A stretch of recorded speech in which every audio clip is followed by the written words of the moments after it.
Me han dicho que tengo la reserva ovárica baja. ¿Me podré quedar embarazada? Estoy pensando en tener un peque, pero no sé qué reserva ovárica tengo. ¿Lo tengo que mirar?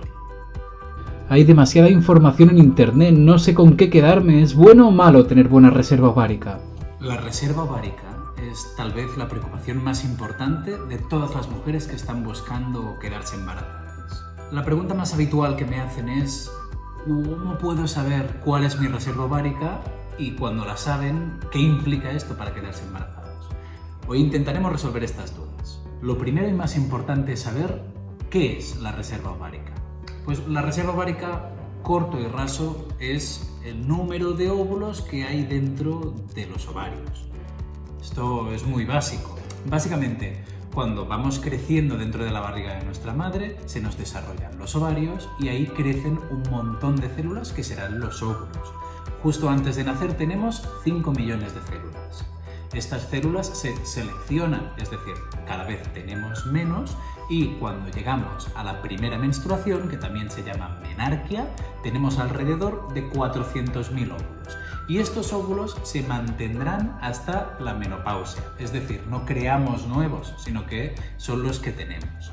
Entonces, cada mes lo que pasa es que hay un número determinado de óvulos, que son entre 1000 y 1200, que empiezan a crecer, pero que solo uno llegará a hacer la ovulación, a crear el folículo dominante. El resto, los 1199 óvulos que no llegan a desarrollarse en folículo dominante, son destruidos y no se utilizarán más. Por lo tanto, cada mes perdemos entre 1000 y 1200 óvulos.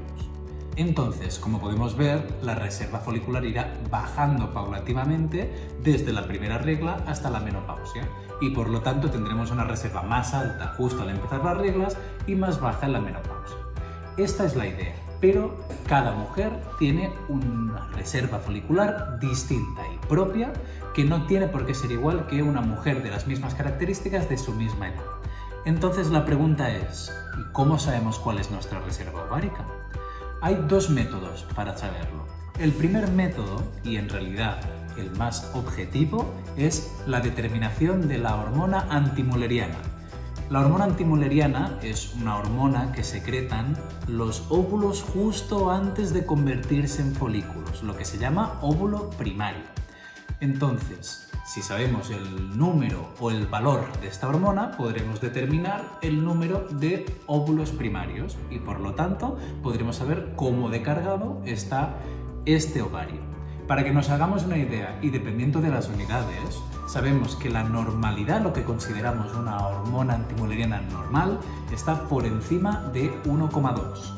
Por encima de 3 sería una alta reserva ovárica, normalmente relacionada con ovario poliquístico, y por debajo de 0,7 hablaríamos de una baja reserva ovárica.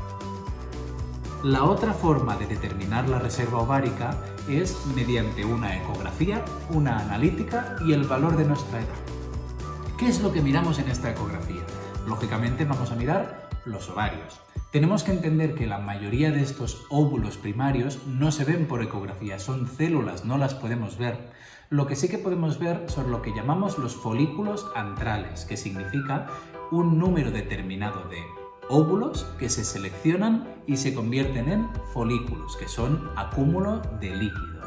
Entonces, sabiendo el número de folículos que tenemos, que esto se tiene que determinar entre el día 3 y el día 8 del inicio del ciclo, es decir, el primer día de ciclo es el primer día de sangrado, entonces entre el día 3 y el día 8 es el mejor momento para mirarlo.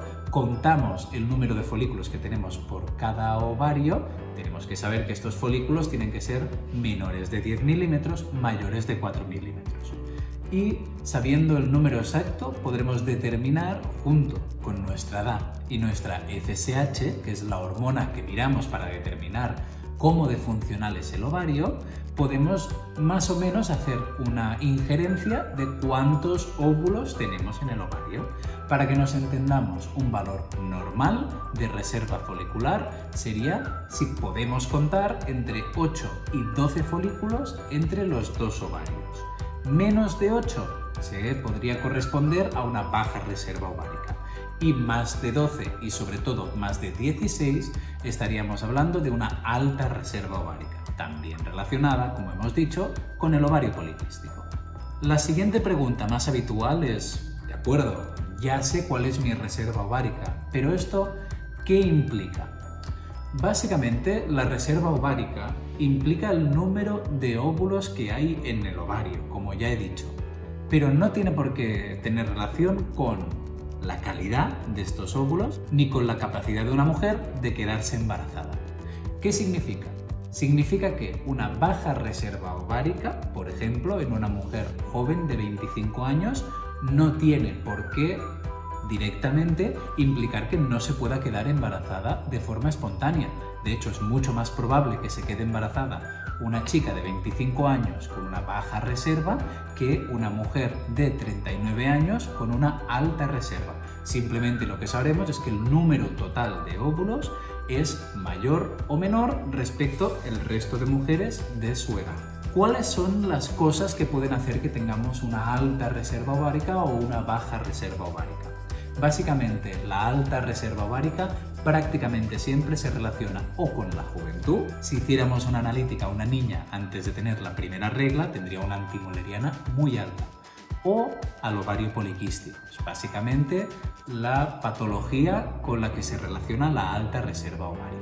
La baja reserva ovárica básicamente se relaciona con la edad. Cuanto más nos acercamos a los 40 años, más normal es tener una baja reserva ovárica, con distintas enfermedades del ovario que se relacionan con una disminución de este número de ovocitos primarios. Por ejemplo, serían enfermedades genéticas como el Turner, como el síndrome de X frágil, etcétera, etcétera. Y, por último, todas esas manipulaciones del ovario que puedan hacer que se destruyan ovocitos primarios. Por ejemplo, me han tenido que quitar un ovario porque tenía un quiste muy grande. Han tenido que quitarme un quiste y han quemado bastante tejido ovárico. Tuve, por mala suerte, una enfermedad que necesitó quimioterapia y esta medicación que me dieron afecta directamente al ovario. Todas estas cosas lo que repercuten es en una disminución de la cantidad de óvulos. Algunas también pueden afectar a la calidad de los mismos, pero esto depende de cada tratamiento que hayamos hecho. Como veis, la reserva ovárica es sencillamente una ayuda, una determinación que nos ayudará a tomar decisiones, sobre todo a los médicos de la fertilidad. No tiene por qué afectar directamente a la capacidad de quedarse embarazada. De hecho, es mucho más útil en el momento en el que tenemos que hacer una técnica de reproducción. Esto lo hablaremos en otro vídeo, porque creo que amplía demasiado el tema y no nos ayuda a realmente llegar al entendimiento de lo que es la reserva ovárica. Si os ha parecido interesante, os agradecería mucho que le dierais like, que os suscribierais, para que así podamos pasar esta información al máximo de personas posibles. Más allá de esto, os dejo por aquí un vídeo sobre qué es una fecundación in vitro y exactamente cuántas y cuáles son las medicaciones que se tienen que utilizar. Muchísimas gracias por estar atentas y hasta luego.